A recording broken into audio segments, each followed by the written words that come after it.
slowly, just a little bit at a time as we go along. Plans or considerations for any Dresden Files spin-offs? Yes, absolutely. I already have an idea in mind for after I'm done with the Dresden Files, which I will be in the next 7 or 8 years. Okay. But after that, I'm going to do a spin-off series called Monster LLC, starring Goodman Gray. Yes, that's what everyone's waiting for. Yeah, and Goodman Gray, that's the name of his company, is Monster LLC, and he's sort of a fixer, a problem solver, if you will. Yeah. There are times when you need a hero to solve your problems. There are other problems that only a monster can fix. Yes. That's what he's there for. And so, and I'm going to be writing a character who's a little bit darker, and that it's going to be, he's going to be the kind of person who, when the kid who's abusive, drunken father shows up and asks him for his help, Goodman Gray isn't the kind that says, okay, well, let's get the kid out of there into somewhere safe and into a nice home. He's the kind of guy that turns into the monster under the bed and eats him. That's kind of more how he does his problem solving, and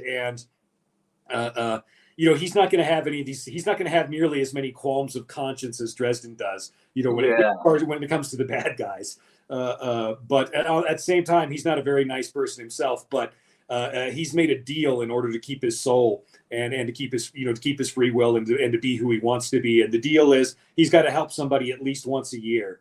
And, oh, nice. Okay, that makes sense now with the dollar, or Yeah, and that's we all knew there was something funny going on. We're like, really? Like, okay, that makes perfect sense. He has to pay that dollar off to his sponsor once a year. And but it has to be a dollar that he earned doing something that's nominally good. Okay. Yeah, like because I heard you mention that a while ago, and that hasn't kind of been brought up lately. Right. And I'm just like, good. Yeah, he's a little embarrassed by it. He does not like he goes around telling everybody what his life is all about. He's certainly not going to tell Dresden, because Dresden's such a wise ass. He'll make a thing out of it. Nobody wants that. But then I'll be able to have Dresden as kind of a frenemy character. Kind of in the background. Sometimes he's a sponsor, sometimes he'll be an enemy, sometimes he'll be a client. I'll be able to do. I mean, assuming he survives the series, I think he will, but I'm not certain. Nominally good in whose eyes? Gray's, the sponsors, or the universe's? Good question. That'll be something we'll be exploring. Well, and this kind of goes along with you being so good at making side characters. Like, I have read book series. Now, I'm not going to say what book series they are, but I have read book series that are I'm more than 3,000 words in, or 3,000 pages, and I'm not really connected to hardly any of the characters. But there's a book, and I assume most people are through the Dresden Files, but I still won't. You have a character that was only in a book for like a couple hundred pages, and it nearly ripped my heart out at the end of the Night of the Cross. We'll just say that. And that character hit so hard in just one book, in just a few hundred pages. And I'm just like, how do you do that, Jim? So few pages, so much impact, versus some of these gigantic stories where I'm like, I could care less if anybody dies in this book. Right. Like, how do you manage that? Or, how does that make you feel that you can impact people with such a few amount of pages? Like, I got to be very careful with this power. This is an evil power. If I have the ability to make people, cry very quickly. Great. But I mean, the way you do it, I mean, it's not rocket science, it's craft. And you sit down and you think of those moments. You got to go to your own life and think of those moments of when did this person who I deeply love and care about, when was my friend so and so, what was the thing that they did that made me go, yeah, they're one of my peeps, like that, and you have to kind of go through your life and look at lots of different things that are like that.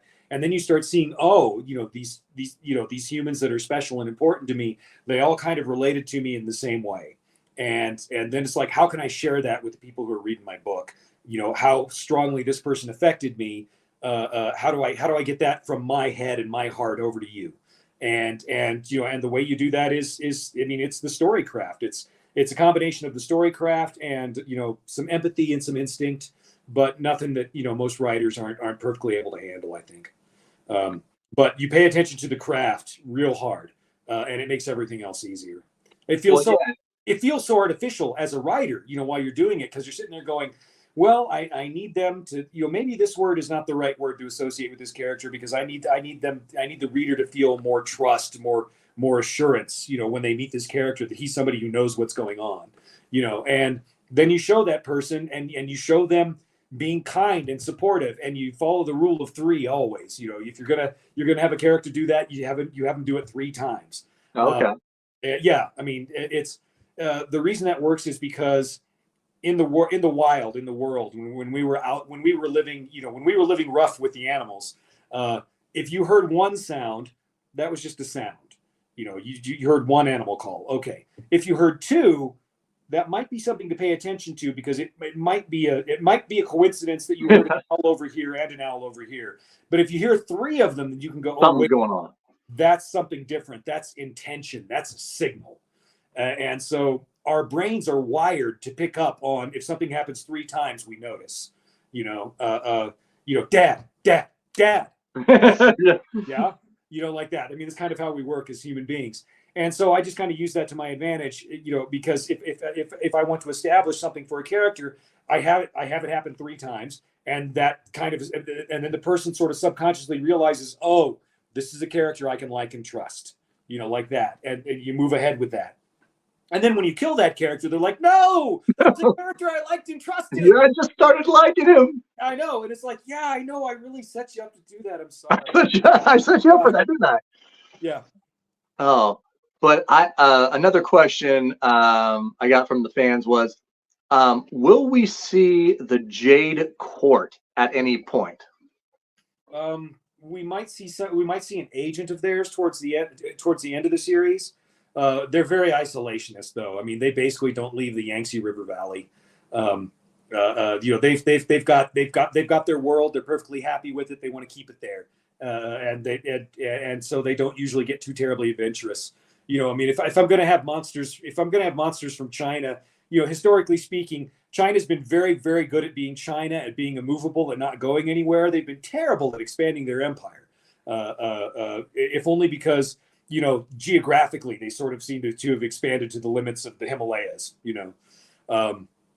and so as monsters who are sort of, okay, these are Chinese dedicated monsters, they are all about China. The Jade Court is all about Chinese tradition and Chinese society, and that's kind of what they do. They sort of see themselves as the deities of this area and the long-term thinkers of this area. And so and it's been very inspired because the Chinese themselves, they tend to think in very long terms. They have plans of 20, 30, 50, 100 years. They don't have 5-year plans. Yeah. 5-year plans are, 5-year plans, that's practically, if your 5-year plan wasn't done 20 years ago, what are you even doing? That's kind of the way that they operate as a nation in terms of history. So I wanted to design monsters that were going to be compatible with that. So that was what I did with the Jade Court. I should get to have them. I should get to have one show up, just because everybody's so curious. Yeah.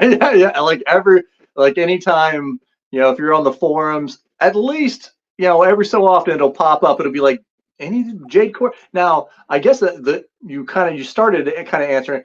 Are the Jade Court a different species, or are they White Court just in there and they call themselves Jade?